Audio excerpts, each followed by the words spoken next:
रामपुर गांव छोटा सा था। चारों तरफ खेत, बीच में कच्चे घर और लोगों की जिंदगी सीधी सादी। गांव में बस 3 ही खास जगहें थीं।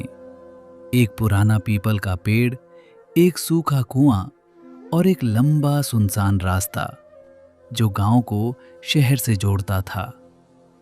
दिन में सब ठीक रहता, लेकिन जैसे ही सूरज ढलता, गांव बदल जाता। गांव के लोग एक बात हमेशा कहते थे, शाम के बाद उस रास्ते पर मत जाना। लेकिन कोई ये नहीं बताता था कि क्यों। राहुल, जो शहर से अपने दादा के पास रहने आया था, उसे ये सब अजीब लगता था। एक दिन उसने अपने दादा से पूछा। दादा, लोग उस रास्ते से डरते क्यों हैं? दादा ने उसकी आंखों में देखा और धीरे से बोले, डर किसी चीज से नहीं होता बेटा। डर उस चीज से होता है जिसे हम समझ नहीं पाते। गांव वाले बस बेवजह डरते हैं। एक शाम जब सूरज डूब रहा था, आसमान लाल हो गया था, राहुल ने तय किया, आज मैं उस रास्ते से होकर जाऊंगा। जैसे ही वो रास्ते पर पहुंचा, उसे कुछ अजीब महसूस हुआ। हवा चल रही थी, लेकिन आवाज नहीं थी। पेड़ हिल रहे थे, लेकिन पत्ते नहीं खड़क रहे थे। उसने पीछे मुड़कर देखा। गांव अब दूर हो चुका था। अब बस वो था और वो रास्ता। राहुल धीरे धीरे आगे बढ़ रहा था। तभी उसे लगा जैसे कोई उसके पीछे चल रहा है। वो रुका, आवाज भी रुक गई। वो फिर चला, आवाज फिर शुरू। उसका दिल तेज धड़कने लगा। उसने हिम्मत करके पीछे देखा, कोई नहीं था।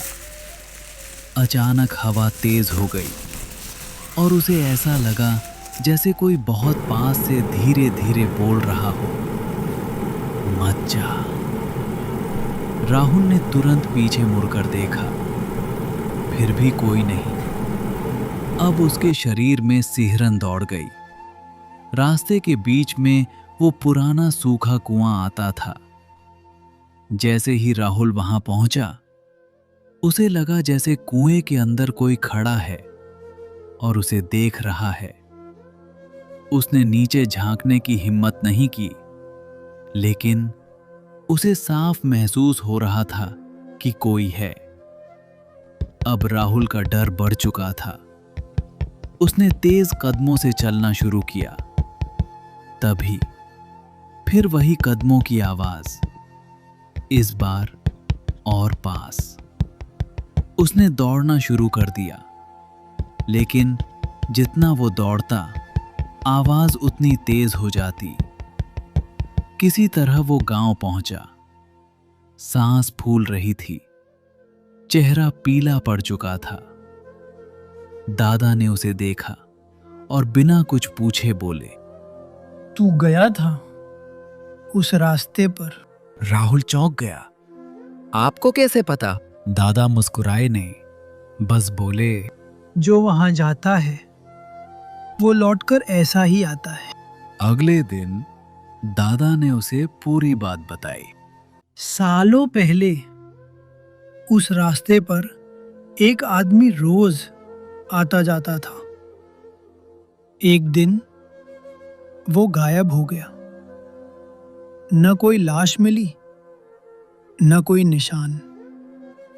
लेकिन उसके बाद लोगों को कदमों की आवाज सुनाई देने लगी, फुसफुसाहट और ऐसा एहसास कि कोई पीछे चल रहा है।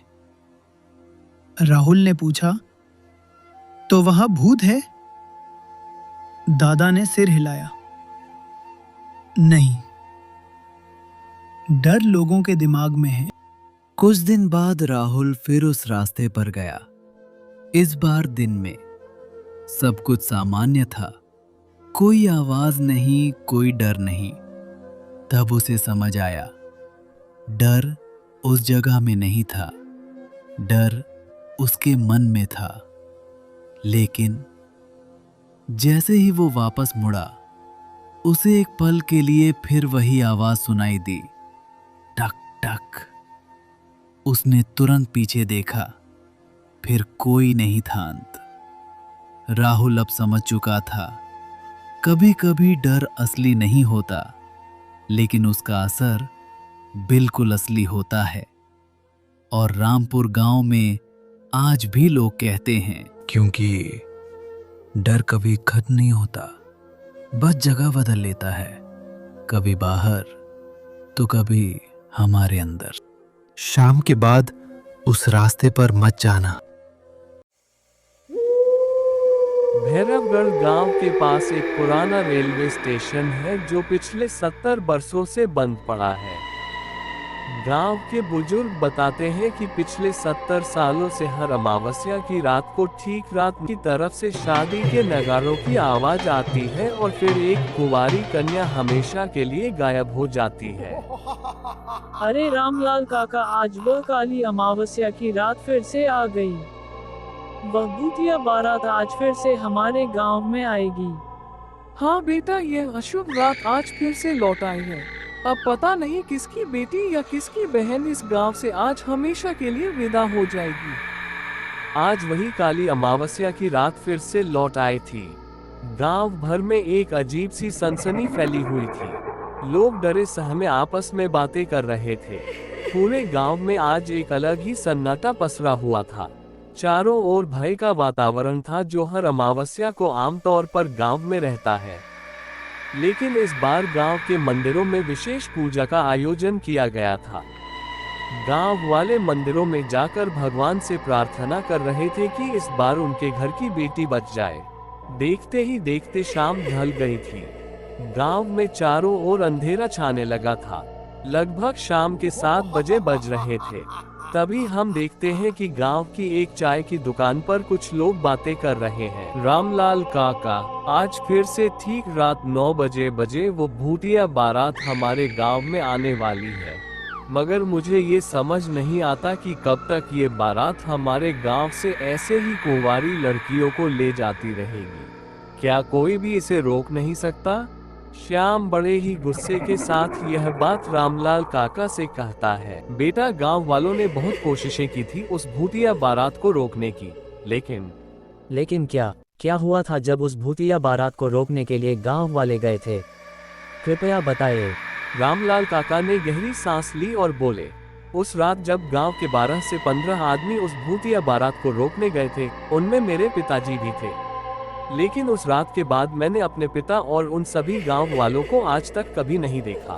गांव के लोग इस घटना से इतने डर गए कि उस दिन के बाद कभी किसी ने उस भूतिया बारात के सामने जाने की हिम्मत नहीं की, क्योंकि हम सब समझ गए थे कि अगर हम उस बारात के सामने गए तो जीवित वापस नहीं लौटेंगे। लेकिन काका, वो भूतिया बारात तो सिर्फ कुंवारी लड़कियों को ले जाती है। फिर उस दिन गांव वाले क्यों गायब हो गए? क्योंकि बेटा, गांव वालों ने उनके सामने जाने की हिम्मत की थी। और जो भी अमावस्या की रात घर के बाहर रहता है, अगर उन बारातियों की नजर उस पर पड़ जाए तो वे उसे भी साथ ले जाते हैं।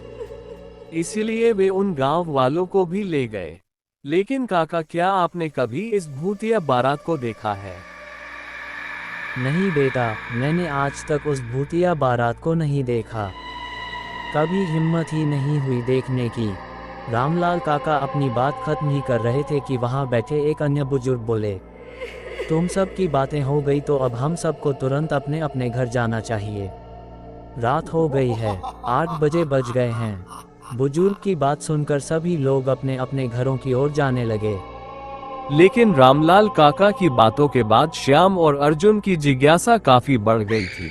उन्हें अब कैसे भी करके उस भूतिया बारात को देखना था। देख अर्जुन, हमें ये तो पता है कि वह भूतिया बारात गांव में आती है और किसी लड़की को ले जाती है, लेकिन यार हमने कभी अपनी आंखों से नहीं देखा। हाँ यार, यह बात तो सही कही तूने, लेकिन अब कर भी क्या सकते हैं। चल, मैं भी अब अपने घर जाता हूँ। अरे मैं ये कहना चाहता हूँ कि क्यों ना हम आज रात बाहर ही रहें और उस भूतिया बारात को अपनी आंखों से देखें। हमें पता भी चल जाएगा कि वो भूतिया बारात दिखती कैसी है। अरे श्याम, तू पागल हो गया है क्या? अगर उस भूतिया बारात ने तुझे देख लिया तो तुझे भी ले जाएगी। और मुझे कोई मरने का शौक नहीं है। अरे अर्जुन, हम उनके सामने तो नहीं जाएंगे, हम छिप कर देखेंगे। तू बस चुपचाप मेरे साथ चल।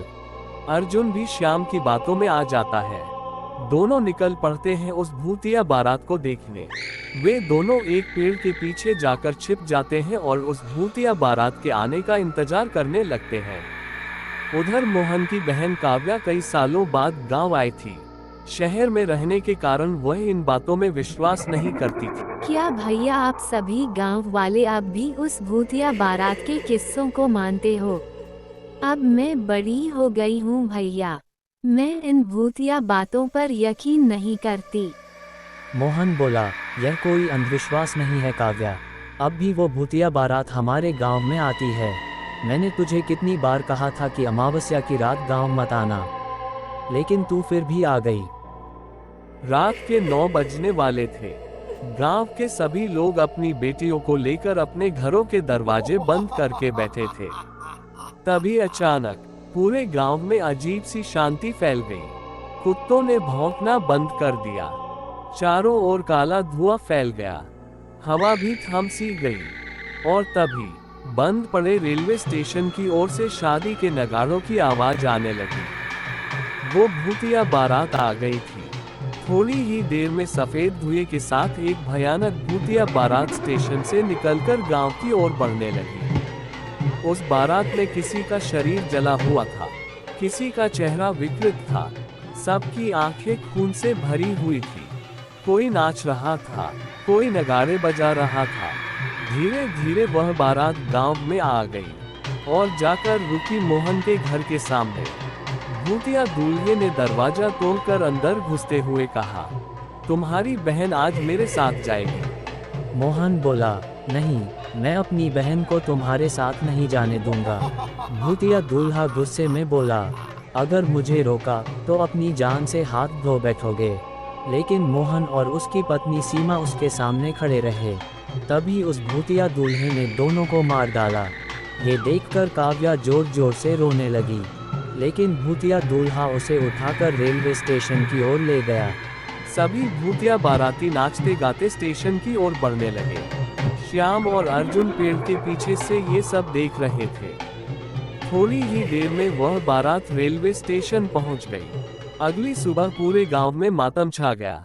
मोहन और सीमा मारे गए थे और काव्या हमेशा के लिए गायब हो गई थी। श्याम और अर्जुन उस रात की घटना कभी नहीं भूल पाए। उन्होंने उस दिन के बाद कभी भी रात में घर से बाहर निकलने की हिम्मत नहीं की। आज भी हर अमावस्या की रात भैरवगढ़ गांव के पास उस बंद रेलवे स्टेशन से शादी के नगाड़ों की आवाज आती है और एक कुंवारी कन्या हमेशा के लिए गायब हो जाती है।